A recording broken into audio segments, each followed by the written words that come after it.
Hi, everybody.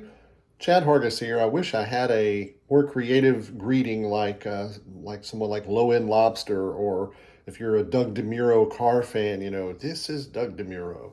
I unfortunately don't. I'm not really I'm not at all a professional YouTuber, but I wanted to do a little rig rundown and do a series of videos about the bases that you see behind me that are hanging on the wall, as well as the rig that I use out live, and depending upon whether I'm playing with a cab on stage or not. I thought it would be interesting. I started a large thread on Talkbase years ago that has grown just to have a life of its own. So I wanted to kind of do a video version of that.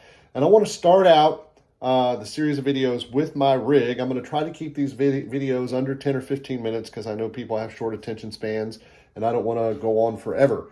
So that being said, let's get to it and see if we can.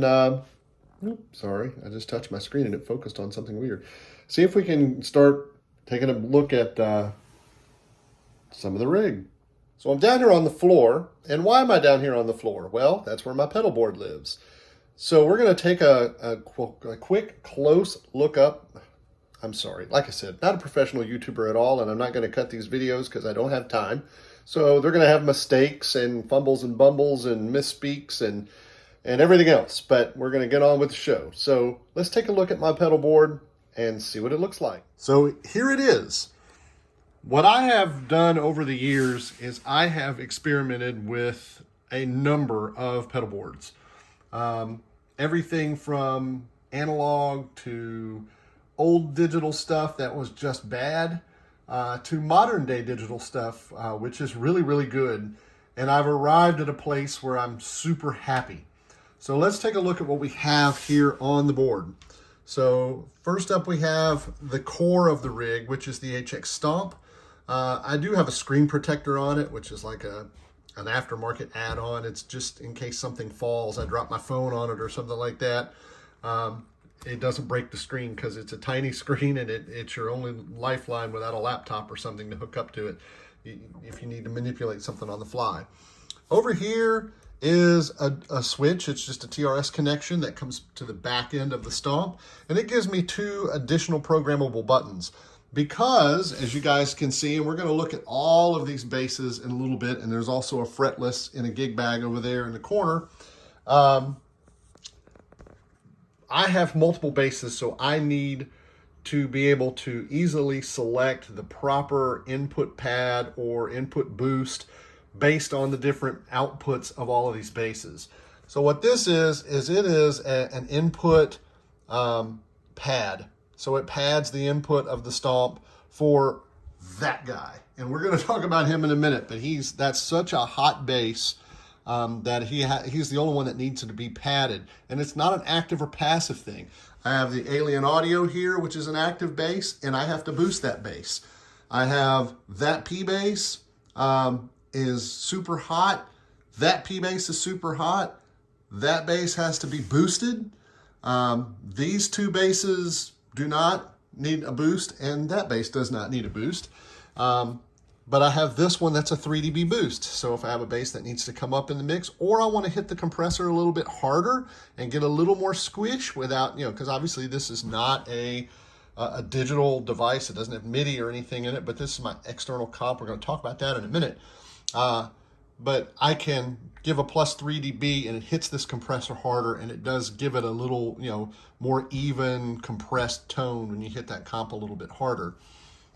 The other thing you'll see on the box next to the HX Stomp and right above the dual switch, sorry for moving the phone around so much, is the Canvas Mono. This is a Walrus Audio line isolator, or DI. This little button on the side converts it. If it's out, it's a DI. If it's in, it's a line isolator. What's the difference? We're not going to get deep into that, but basically a line isolator just transformer isolates your line output, which is what the HX Stomp puts out. So it'll send a nice hot signal to the board. But if you want to know more about line isolator versus DI, there's tons of those videos on the internet. The next thing we have is the Bekos Stella compressor. Why am I not using an emulated compressor in my HX Stomp. They have some that sound good. They have some bass specific ones, but this Bekos does something that's a little out of the ordinary. So you will see down here that it has pivot. It has, I don't know if you guys can see this or not because I'm shooting with an iPhone, but it has knee pivot. It has several different things up here. This says SCF or side chain filter, and you have normal, low, and deep. So what those settings do is it allows me to set this compressor so it does not compress the lows as much as it compresses the highs. Yes, you can do that over here with a split signal path and all of that goodness, but this thing also has some other stuff up its sleeve. It has a tape saturation effect in it that you can mix in with the wet dry. It is just an excellent compressor, and I love it, and I didn't want to give it up. So I put it in the effects loop of the Stomp, which means I can move it anywhere in my signal on the fly because it's actually running through the Stomp. And if you know anything about tuners, the Sonic Research Turbo Tuners are awesome. Why don't I use the tuner function on the HX Stomp, which is also very good? Because I have to give up a button to do it. You can also access the tuner function by just hitting those two buttons together. So if I do want to use the tuner, I just have to bend over and hit those buttons. But who wants to do that? I have this thing set up and I have patches in it so that I could pull this off my board and use it as a standalone unit. It has a balanced output, so I can use a 1/4 inch to XLR and go straight to a board, so I could literally throw this unit into the pocket of my gig bag and go play a gig anywhere in the world, and it would sound fantastic. The rest of this stuff is really just for adding a little special magic. Because, and sorry, I'm still moving around the floor, because the HX Stomp does not have a line or a transformer isolated DI. It is susceptible to noise from, say, phantom power, or if you have a ground loop, there's no switch on the back for a ground lift, like there is on a traditional DI. Now, this is not a traditional DI. I have one of those. I have a radial JDI in a drawer over there, and it's a great unit, and it works fantastic. But this Con, it's in the name, the VTDI is a vacuum tube DI. So there is a vacuum tube and a transformer in this thing, and it does add a little bit of color and weight where the canvas mono does not. So out of the back of this thing, I have this jack feeding the Con, and this one is hardwired over here into the canvas. The canvas mono gives you whatever you get in, you get out. And when I do sound samples for all of the basses, you will hear a clip of the Con running my preferred amp sim, which we're going to talk about in a minute.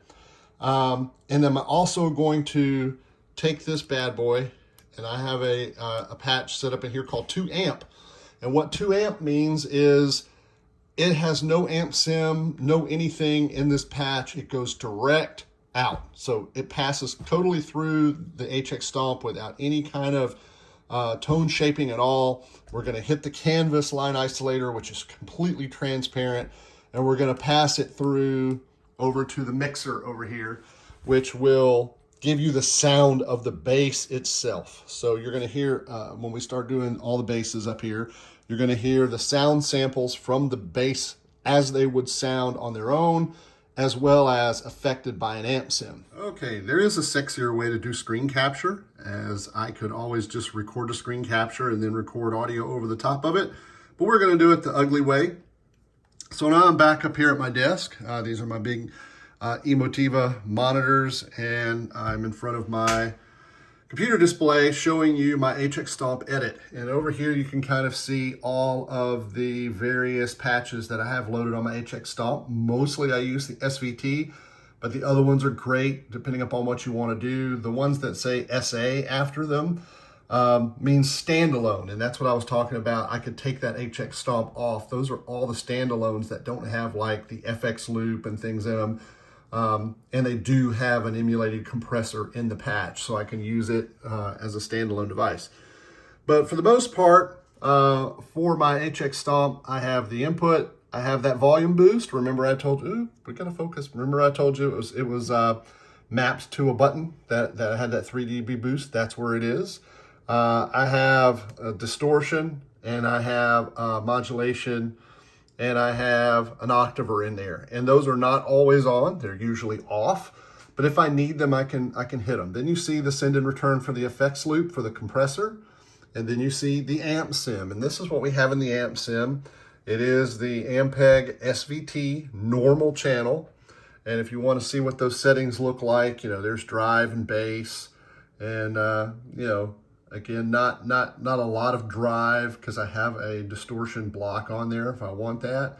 A lot of bass and some mids, and I have my mids set at 220. And then the treble is, you know, just above halfway at about 6. You know, I've got my channel volume, my master volume is turned all the way up, and then the sag and hum and ripple and all that stuff. I basically just played with it until I thought it sounded the best. So that's what we're looking at as far as the rig is concerned. So now you're back with me where you started.